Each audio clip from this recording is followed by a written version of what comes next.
En el día de hoy vamos a continuar la breve historia de la Iglesia protestante. Vamos a continuar la reforma protestante en tres regiones fundamentales. En el día de hoy vamos a ver Escandinavia, Países Bajos y por último vamos a ver España.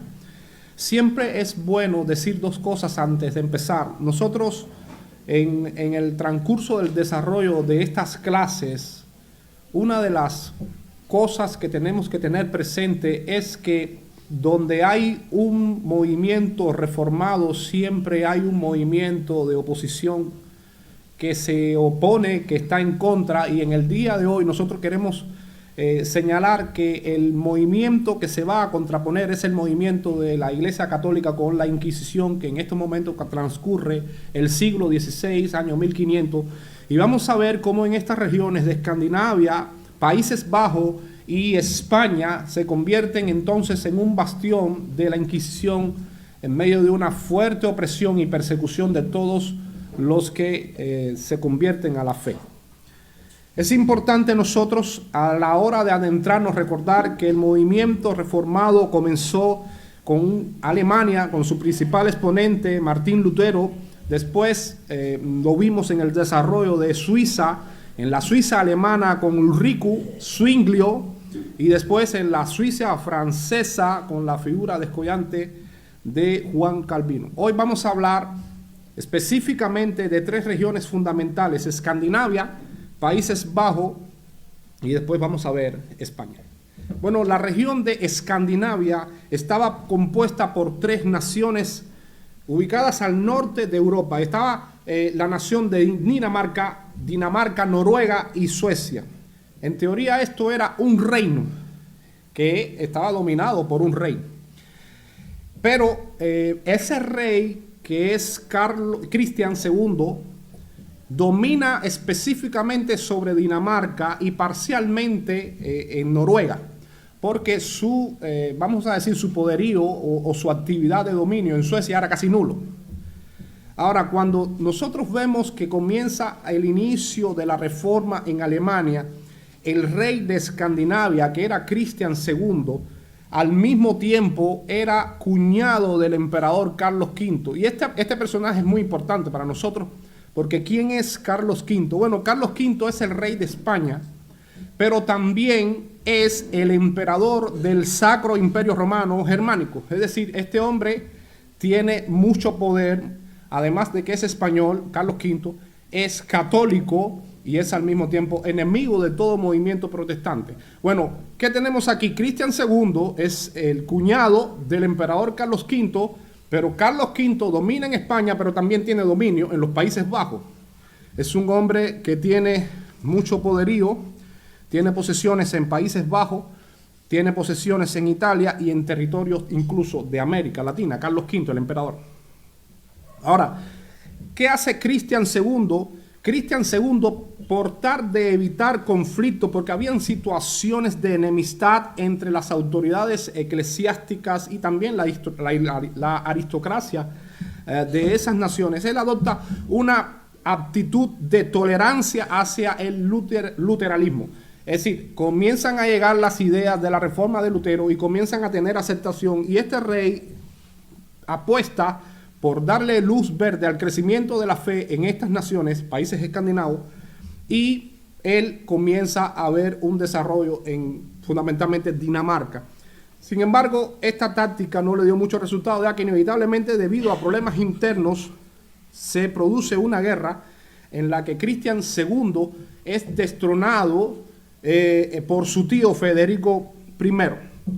Federico I entonces asume el control de Dinamarca y de Noruega, y también es importante decir que en estos países escandinavos Federico I tiene una actitud de tolerancia también hacia los protestantes luteranos, que en ese momento tenían un incipiente desarrollo. El resultado fue básicamente que en las regiones escandinavas el protestantismo fue oficialmente tolerado en la región, y en 1527 se constituye como religión oficial, siguió manteniendo un ritmo de crecimiento, y Federico I hizo todo lo posible por mantener la estabilidad religiosa y la predicación de la reforma en esos lugares. En 1533 Federico I muere y, como es obvio, la Iglesia Católica intenta desesperadamente colocar un rey católico porque veían un avance en el progreso de la reforma y ellos querían de alguna manera colocar un rey que fuera católico que al mismo tiempo contrarrestara el avance de, vamos a decir, el protestantismo en estas regiones. Pero la Iglesia Católica, en el énfasis de colocar a un rey, a un monarca, no tiene éxito y entonces comienza a ocupar el trono Cristian III. El rey Cristian III es un personaje muy interesante porque Cristian III estuvo presente en la dieta de Worms. ¿Algún hermano se acuerda de la dieta de Worms?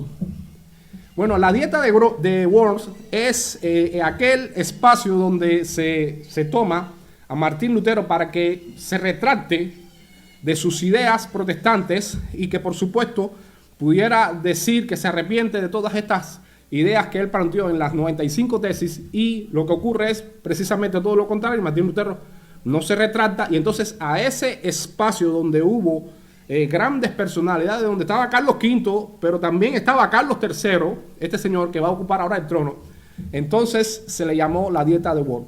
Bueno, Carlos III, que es el que comienza, Cristian III, gracias a Dios por Cristian III, ocupa el trono, y Cristian III, debido a la influencia luterana del momento, se convierte también a la fe protestante. Mis hermanos, no sé si se van dando cuenta de que el desarrollo del protestantismo en los países escandinavos avanza con dificultad, pero al final va triunfando. Podemos decir que el establecimiento de la reforma en estos países, Dinamarca, Noruega y Suecia, fue un éxito rotundo.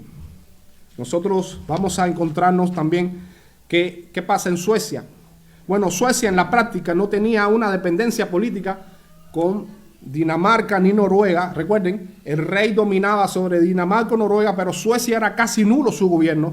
Pero ya en Suecia, con un rey específico de ellos, un rey que tenían ellos en 1523, allí también la influencia luterana tuvo éxito y algún, vamos a decir, obstáculo que tuvieron en 1576 con un señor que se llamó Juan III.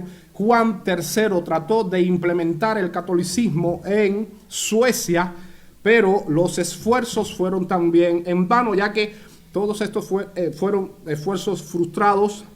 La asamblea de Suecia se reunió para establecer el cristianismo protestante que era aceptado por la mayoría de la población. Así que nosotros podemos decir que en los países escandinavos, básicamente la reforma protestante, fundamentalmente la que ha sido impulsada por Lutero, tuvo un éxito total.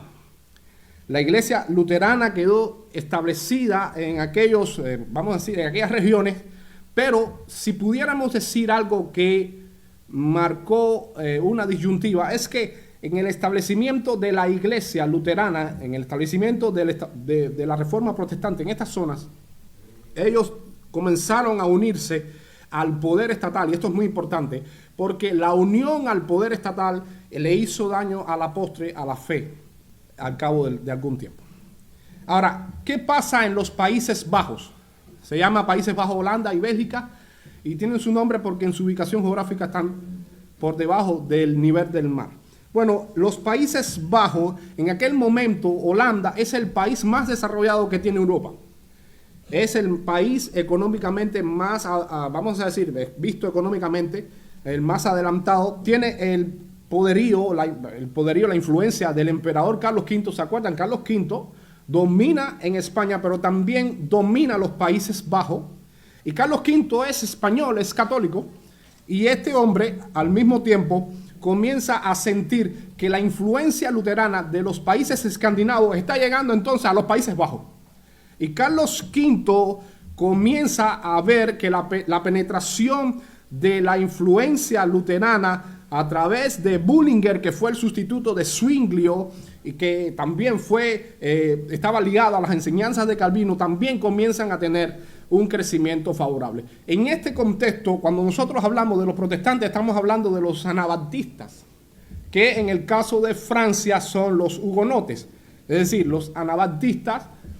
Los más conocidos son los menonitas, pero los anabaptistas proponían que hubiera una definición de la fe. Es decir, la fe debe ser concentrada fundamentalmente en la regla de vida y de práctica de los creyentes conforme a las Sagradas Escrituras, lejos de las opiniones estatales. Hacían una separación entre el Estado y la fe. Los anabaptistas también aspiraban a concentrar sus esfuerzos para que todos los que se fueran a bautizar tuvieran una conciencia, que fueran adultos, que no fueran bautismo de niños. Y estos anabaptistas comienzan a crecer en la región de Holanda y comienzan a proponer algunas posiciones, vamos a decir, con carácter nacionalista, ya que en ese momento ellos estaban viendo cómo el dominio español quería entrar por Carlos V y perseguir a los protestantes, pero la forma en que estos, vamos a decir, hermanos comenzaron a la predicación del Evangelio hizo que Carlos V comenzara una persecución, porque él veía un peligro en que esas naciones pudieran estar lejos del dominio de él, lejos del dominio católico. Aquí sí nosotros tenemos que decir que hubo bastantes mártires. La primera víctima de esta persecución fue un hombre que se llamó Cornelio Grafaus, funcionario de Anders, poeta y humanista, amigo de Erasmo de Rotterdam. Después el emperador Carlos V comienza una persecución a toda la literatura que salía. Esto comienza el 1 de abril de 1524, la persecución a toda la literatura, a todo lo que se imprimía.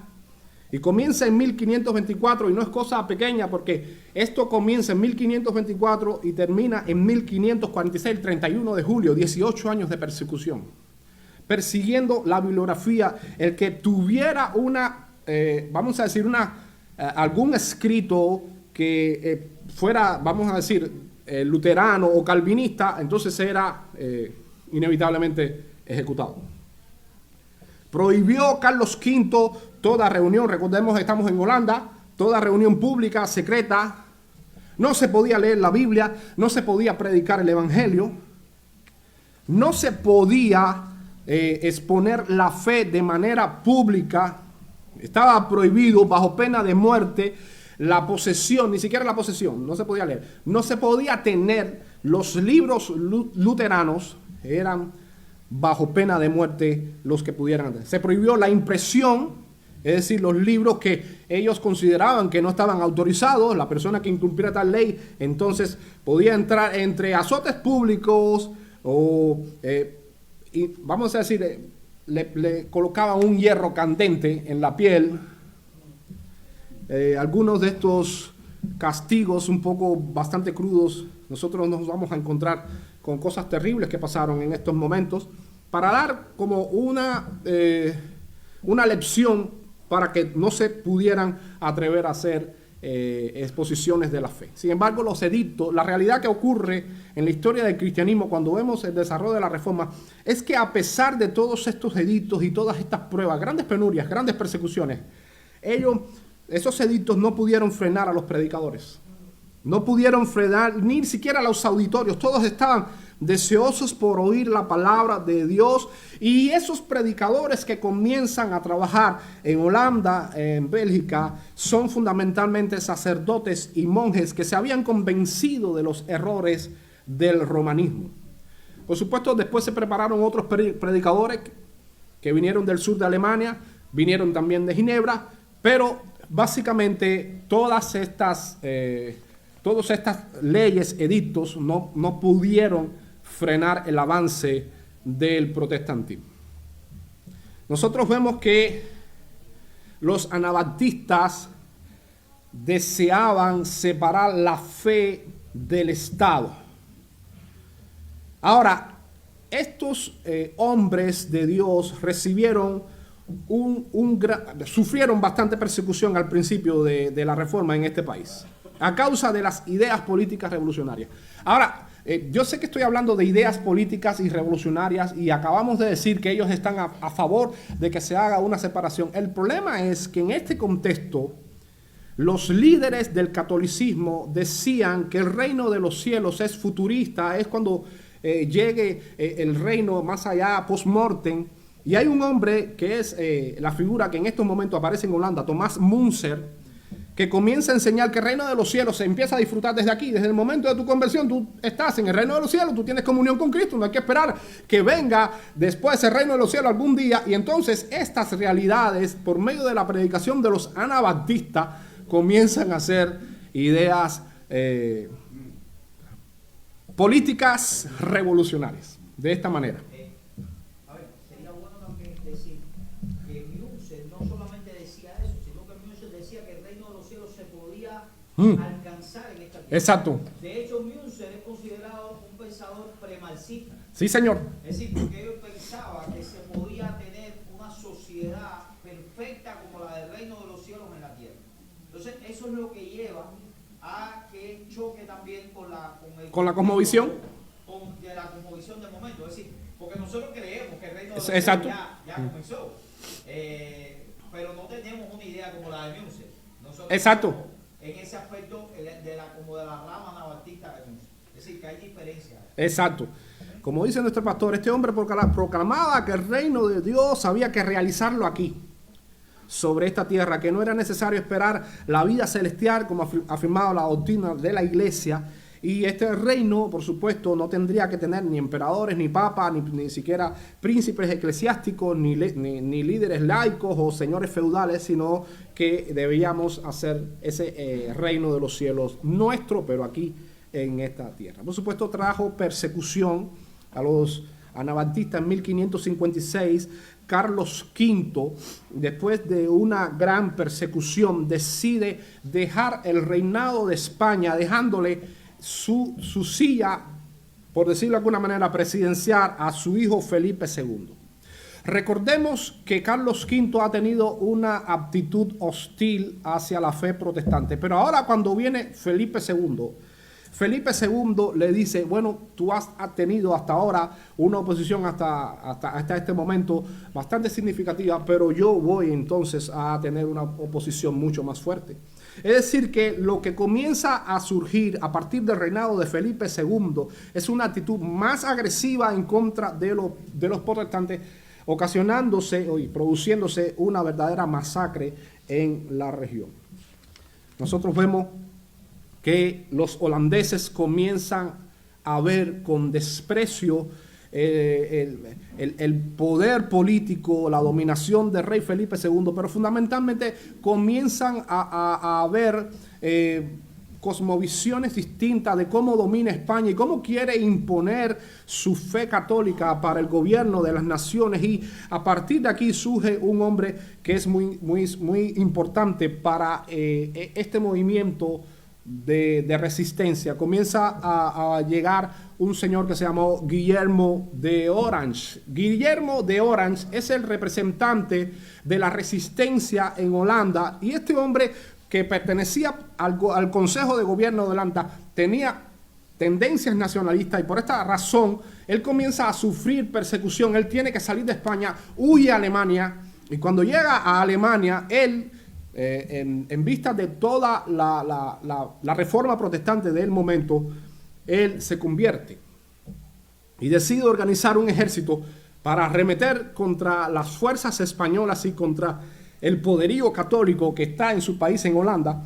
Así que organiza una primera guerra asociada a Alemania, y esa guerra es fallida. No se queda así. Vuelve a hacer el intento por volver a organizar un ejército, esta vez con la ayuda de Francia, y también es fallida la Segunda Guerra contra Francia. Nosotros vemos que Francia comienza a perseguir precisamente a los protestantes, a los hugonotes, y Francia también comienza a perseguir, como es obvio. Nosotros vemos que esa alianza que hace Guillermo de Orange en esa guerra también vuelve a fracasar. Uno de los grupos antiespañoles que comienzan a surgir es precisamente el grupo, como es obvio, de los protestantes, pero para colmo, dentro de Holanda también los grupos católicos comienzan a tener antipatía. Y esto es algo significativo. Los grupos que estaban aquí dentro de los Países Bajos comienzan a tener antipatía, no estaban muy contentos con las formas y las políticas que estaba trazando Federico II, y el rey Federico II, para tratar vamos a decir, llegar a un consenso con las fuerzas, nombra a un general. Este general se llamó Requesens. Requesens fue un general colocado por Enrique II Felipe II. Nombra a un hombre que se llama Requesens para tratar de ganarse el favor de los católicos del país.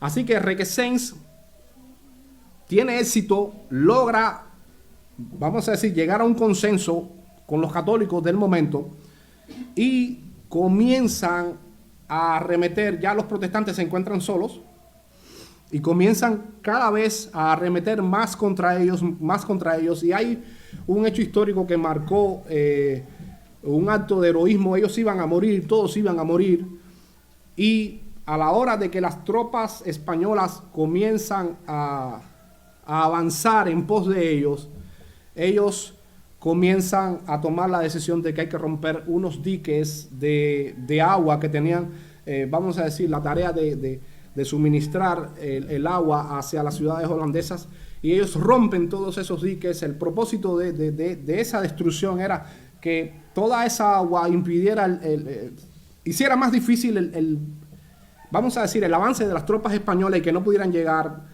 los refuerzos de manera a tiempo. A pesar de la destrucción, nosotros vemos en la historia que esta recuperación tardó 4 meses en llegar, y esos 4 meses, debido al hambre que hubo, porque si no hay agua hay una serie de dificultades. Entonces esos católicos que habían sido enamorados, por decirlo de alguna manera, para que volvieran a luchar por el propósito de tener Países Bajos como un imperio o un bastión católico, ellos volvieron a desanimarse y volvieron a estar en contra del gobierno de España. Así que la retirada de los españoles evidentemente llega a su final. Muere Requesens, quien había tenido una tarea bastante, vamos a decir, exitosa en este sentido. Los españoles se retiran, se quedan sin ningún tipo de elemento, sin paga, sin jefes, y todos estos católicos comienzan a replegarse, y en 1576 ocurre lo que se llamó un acuerdo de paz entre los protestantes y los católicos en la ciudad de Holanda. Así que en la ciudad de Holanda se llamó a este evento la pacificación de Gante, porque fue Guillermo de Orange el precursor de la resistencia en las ciudades de Holanda, para que pudiera tener el protestantismo una voz de mando. Mis hermanos, Felipe II, que es el rey que ha sido colocado, a pesar de esta derrota, debido al corazón de los seres humanos, no se da por vencido y decide en 1580 ofrecer una recompensa a cualquiera que asesinara a Guillermo de Orange. Ellos ya habían triunfado, pero él de alguna manera ofrece una recompensa, y 4 años después Guillermo de Orange cae en las manos de un asesino y es muerto en busca de la recompensa. España decide continuar la guerra contra Holanda, y el hijo de Guillermo de Orange, con tan solo 17 años de edad, se convierte en el general de la resistencia y por fin libera a Holanda y establece a Holanda como una nación protestante lejos del dominio católico y español. Así que España es echada hacia un lado y se pone fin a la lucha en 1607, luego de reconocer la independencia de esta nación y por supuesto el desarrollo protestante calvinista triunfa en Holanda. Básicamente, esto es lo que sucede en los países escandinavos y en Holanda. Ahora, mis hermanos, hasta aquí antes de pasar a España, porque es un poco compleja España. ¿Alguna pregunta, alguna duda?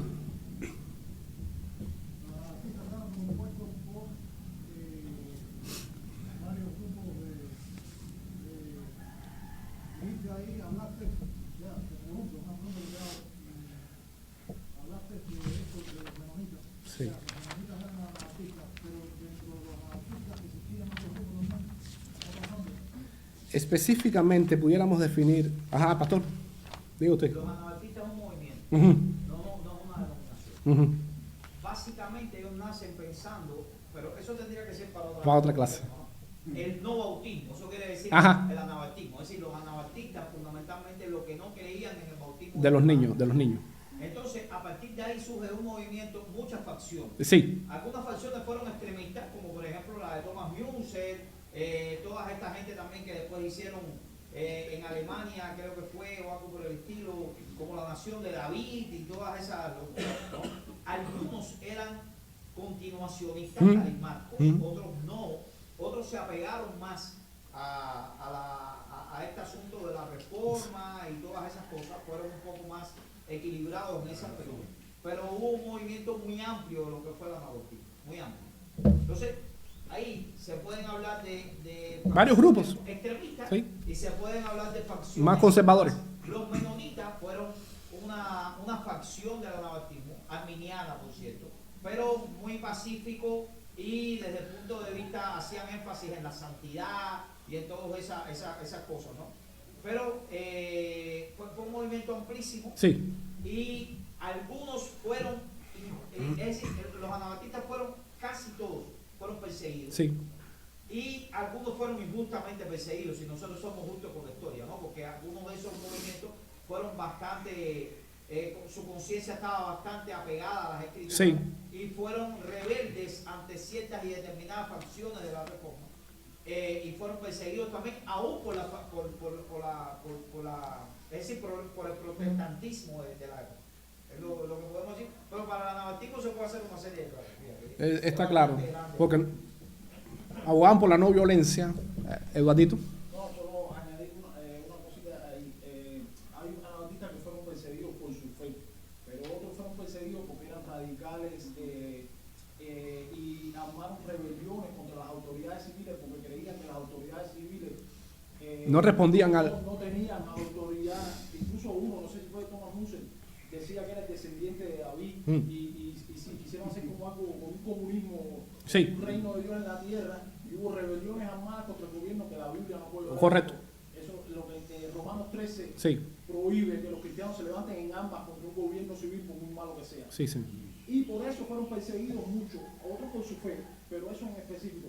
De hecho, nuestros padres bautistas, en la primera confesión del hombre de 1644, dijeron, una confesión de fe del hombre de 7 iglesias que injustamente son llamadas anabaptistas.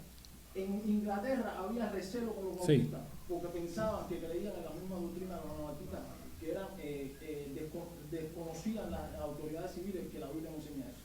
Exacto. Como bien en casi todos los movimientos, para terminar más o menos con eso, como bien en casi todos los movimientos, la parte mala se roba el show, ¿no? Como que si hay algo que sirva de extremista o algo por el estilo, todo el mundo. Por ejemplo, hay algunas iglesias pentecostales que son, no son del movimiento de la fe, ni son del movimiento apostólico, sin embargo, cada vez que alguien piensa en los pentecostales, piensa en eso. ¿Por qué? Porque ya esa facción del pentecostalismo se robó el show. Es decir, todo el mundo le pone la etiqueta a eso. Entonces, los anabaptistas no todos fueron radicales. Exacto. No todos fueron locos así como esos anabaptistas, pero casi siempre se les pone la etiqueta de las facciones más radicales del anabaptismo. Correcto. Wilberto. Dijo que esto es casi como diciendo el padre de los reconstruccionistas cristianos, porque hay reconstruccionistas que tienen ideas que son pacíficas, pero hay otros, por ejemplo, como el padre del reconstruccionismo que viró a las autoridades civiles, viró todos los cañones de la gente de la iglesia, como diciendo que no tenían que obedecer a autoridades y formar un problema, ¿entiendes? Ese es el problema. Violando Mateo 20, el reino no es de este mundo. Muy bien, muchas gracias por los aportes. Vamos a entrar rápidamente en España. Bueno, España, desde el inicio de la Reforma en Alemania, se concentra en ser fiel a Roma.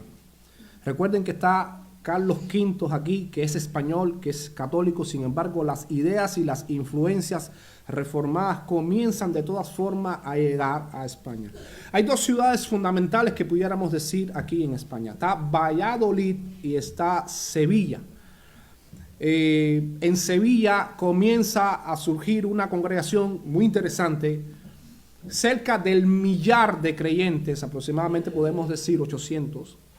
La figura sobresaliente que surge en España en este contexto es un señor que se llama Francisco Encinas. Debido a la persecución que tiene Francisco, tiene que salir de España y concentra todos sus esfuerzos para la traducción del Nuevo Testamento al idioma español. Esa traducción se consigue en 1543, es la primera traducción del Nuevo Testamento al idioma de Cervantes, y este Nuevo Testamento comienza Francisco a imprimirlo, a tratar de, vamos a decir, proliferarlo, pero había una dificultad. Estábamos hablando fuera de España y cómo lo entramos a la nación de España. En este momento surge una figura que la historia de la Iglesia Evangélica de España recuerda como Julián Hernández, es el Julianillo. Se recuerda a este hombre es el que dice, ¿cuál es el problema? Lo que hay es que introducir la bibliografía dentro de España, yo me ocupo. Así que Julianillo Hernández es un hombre joven, un hombre de baja estatura, un hombre que hasta era encorvado, pero en medio de su rol como mercader entre vinos y telas, él va introduciendo esos manuscritos que comienzan a ser impresos y comienza a llegar a España de manera clandestina estos Nuevos Testamentos. Así que España comienza, acuérdense que aquí está la Inquisición 100%. Llega a España el Nuevo Testamento y hay un, vamos a decir, un monasterio muy importante en este momento que comienza a llegar a estos monjes y ellos comienzan a estudiar el Nuevo Testamento, comienzan a tener las primeras impresiones de estos materiales. Y estos monjes de la orden de San Jerónimo comienzan a convertirse, comienzan a estudiar, comienzan a abrazar con fuerza la fe reformada. Ellos están ubicados fundamentalmente en el monasterio de San Isidoro, pero la orden de San Jerónimo, recordemos, Jerónimo en la Edad Media es el hombre erudito que fue el encargado de traducir la Biblia de los idiomas originales al latín, y eso se conoció como la Vulgata Latina. Es decir, que estos monjes de la orden de los Jerónimos tenían celo, como su padre fundador, por las Escrituras, y ellos comienzan a ver el Nuevo Testamento como la oportunidad que ellos tienen para crecer en su fe y comenzar a desarrollar en medio de ese silencio, en medio de ese peligro que corría en sus vidas, una fe reformada. Este momento es muy crucial porque comienzan a tener algunas persecuciones. La Inquisición se comienza a dar cuenta de que en España específicamente está llegando la influencia calvinista y la reforma protestante está teniendo lugar también en el mismo corazón del bastión católico. Así que comienzan a perseguirlo, detectan la congregación que hay en la ciudad de Sevilla. Inmediatamente comienza a haber una persecución, comienzan incluso a haber muchos mártires, mis hermanos, los quemaban vivos. Es decir, que comienza una gran matanza y al menos en medio de este caos hay 12 monjes que logran salir con vida. Entre ellos, estos monjes que salen, está Casiodoro de Reina, que huye. Están los monjes Cipriano de Valera, Antonio del Corro, Constantino Ponce de la Fuente, Juan Pérez de Pineda, que fue rector del Colegio de Sevilla, Juan Gil, y los hermanos Juan y Alfonso de Valdés, que estos hermanos Juan y Alfonso de Valdés estuvieron como consejeros al mando de Carlos V. Carlos V como emperador tenía hombres convertidos a la fe protestante encubiertamente hasta donde llega la fe, y ellos tradujeron algunas obras del luteranismo. Así que tiene que salir Casiodoro de Reina, se va a Ginebra, ellos están huyendo, están salvando, Dios les permite salvar sus vidas, se consagra para traducir las Sagradas Escrituras de los originales al español. Recordemos que ya tenemos el Nuevo Testamento por Francisco Encinas, pero pretende Casiodoro de Reina hacer la traducción de los originales al español, y esto ocurre en 1569. Se completa la traducción, que se publica por primera vez en la ciudad de Basilea, en Suiza, y tenía en la portada de la Biblia un oso. Por eso se le llama la Biblia del oso. Después, estamos rapidito porque no hay tiempo, se muere Casiodoro de Reina y entra Cipriano a hacerle una revisión, y esta segunda edición sale en 1602. A esta versión se le llamó la Biblia el Cántaro. Así que España se convierte en el epicentro de la lucha contra los protestantes en Europa, y por siglos enteros todo movimiento que pudiera oler a protestantismo era acabado, era exterminado. ¿Hasta qué punto España fue un bastión? Hasta el punto en que cada vez que iba a España era puro catolicismo. Estamos en el siglo XVI, 1500. ¿Qué pasó en 1400? El descubrimiento de América. ¿Quién financió eso? Los reyes de España. Catalina la Católica. Llegan a Isabel la Católica. Llegan al descubrimiento de las Américas y lógicamente comienza hasta las naves que tenían, la Santa María, etcétera. Era un bastión de verdad desde el punto de vista católico, y por supuesto nosotros vemos que siglo XV, siglo XVI, siglo XVII y XVIII, por allá por el siglo XIX, comienzan a ver los primeros brotes de un desarrollo. España tuvo un momento muy crítico en el sentido de los hombres, y la ciudad de Sevilla, todos esos creyentes fueron exterminados. Es decir, mis hermanos, no hay tiempo para más. ¿Qué podemos aprender de algunas aplicaciones prácticas que pudiéramos decir con respecto a lo que hemos visto hoy? Bueno, nosotros vamos a aprender, en primer lugar, que lo que creemos tiene un costo y hay que cuidarlo. Esto ha costado grandes recursos que Dios ha empleado, y nosotros debemos sentirnos afortunados de tener lo que tenemos. En segundo lugar, a pesar de las dificultades que puedan haber, estos hombres se esforzaron por predicar el Evangelio. Y debemos ver cualquier oportunidad que nosotros tengamos para colocar un granito de arena en la extensión del reino de los cielos. Si ellos lo hicieron, la iglesia cubana también lo puede hacer.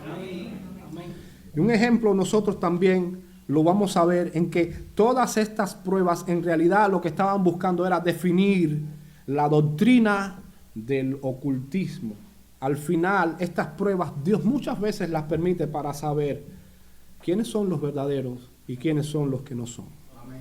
Nosotros podemos tener opresión y podemos tener dificultades, pero en medio de esas opresiones y dificultades hay un Dios que controla el destino de la historia, y al final Él va a llevar adelante su propósito eterno. Amén. El mensaje del Evangelio, aún en la impenetrable España, llegó. Miren a Julianillo, que pasaba insignificante. Ahora, ¿cuánto más usted, con la ayuda y la gracia del Señor Jesucristo, no puede hacer? Que el Señor nos ayude a poder ver en estas clases cómo son grandes ejemplos que nosotros podemos imitar, y cómo también con pequeñas cosas podemos contribuir al avance del reino de los cielos. Vamos a orar.